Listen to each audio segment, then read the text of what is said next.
Gracias por quedarte a escucharme. Soy Inma y esta noche voy a ayudarte a conciliar un placentero sueño. Cierra los ojos, respira profundamente y relájate. El cuento de esta noche dice así. El río que atravesaba el valle nacía en las montañas altas, entre neveros que tardaban en derretirse y fuentes escondidas entre pinos. Descendía lento al principio, ensanchándose en prados verdes, y poco a poco encontraba su cauce más firme al llegar al pueblo. Allí, entre dos orillas de tierra fértil, se alzaba el puente de piedra, tan antiguo que nadie recordaba quién lo había construido. Algunos decían que lo habían levantado los primeros pobladores, otros que lo encontraron ya hecho, como si la montaña misma lo hubiera ofrecido. El puente era sencillo y robusto, hecho de sillares gastados por el tiempo. Su arco se elevaba con elegancia, sin excesos, como si buscara no llamar la atención más de lo necesario. La superficie estaba cubierta de piedras lisas, pulidas por siglos de paso, lluvias y soles. A ambos lados crecían matas de hiedra que se aferraban a las juntas y descendían hacia el agua, donde las truchas se escondían en la sombra. De día, el puente era lugar de tránsito. Pastores lo cruzaban guiando rebaños que avanzaban con el sonido acompasado de los cencerros. Mujeres lo atravesaban con cántaros sobre la cabeza y niños corrían descalzos jugando a ver quién llegaba primero a la otra orilla. El sol caía sobre la piedra y la calentaba hasta volverla tibia, de modo que los gatos solían tenderse allí a dormir, indiferentes al paso de la gente. Pero había momentos en que el puente parecía transformarse. Al atardecer, cuando el sol descendía detrás de las montañas, la luz anaranjada encendía la piedra y el agua reflejaba un resplandor de fuego suave. Entonces, quien se detenía en mitad del arco podía sentir cómo el murmullo del río se mezclaba con el canto de los grillos y el susurro del viento, componiendo una melodía que parecía venir de muy lejos. El puente tenía también su lugar en las costumbres del pueblo. Durante la fiesta de las linternas era desde allí donde todos dejaban flotar sus luces sobre el agua, y durante la fiesta del primer pan, algunos jóvenes se desafiaban a llevar la primera hogaza hasta la otra orilla sin dejar que el mantel que la cubría se moviera.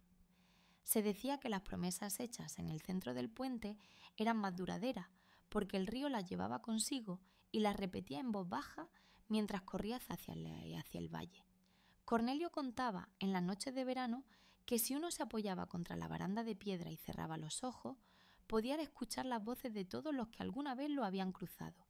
Viajeros cansados, pastores de otros siglos, niños que ya eran abuelos. No eran voces claras, sino murmullos, como un recuerdo que apenas roza el oído.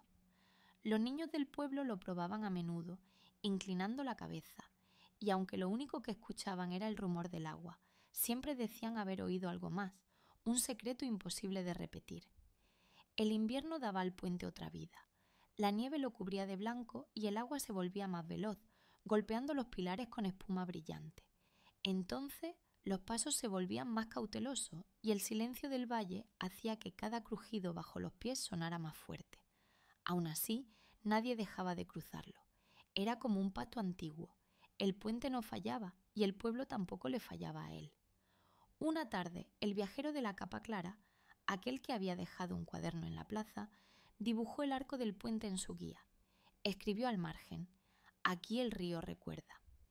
Nadie supo exactamente a qué se refería, pero las palabras quedaron, y desde entonces algunos vecinos, al pasar, rozaban la piedra con la mano, como si quisieran dejar grabada una huella invisible. El puente no tenía dueño, ni custodio, ni guardián, y sin embargo, todos lo cuidaban. Si una piedra se aflojaba, el herrero se ofrecía a colocarla de nuevo. Si la hiedra crecía demasiado, los niños la cortaban jugando. Si el agua arrastraba ramas en exceso, los pescadores las retiraban con paciencia. Era un monumento vivo, integrado en la rutina diaria, respetado sin solemnidad, querido sin necesidad de palabras.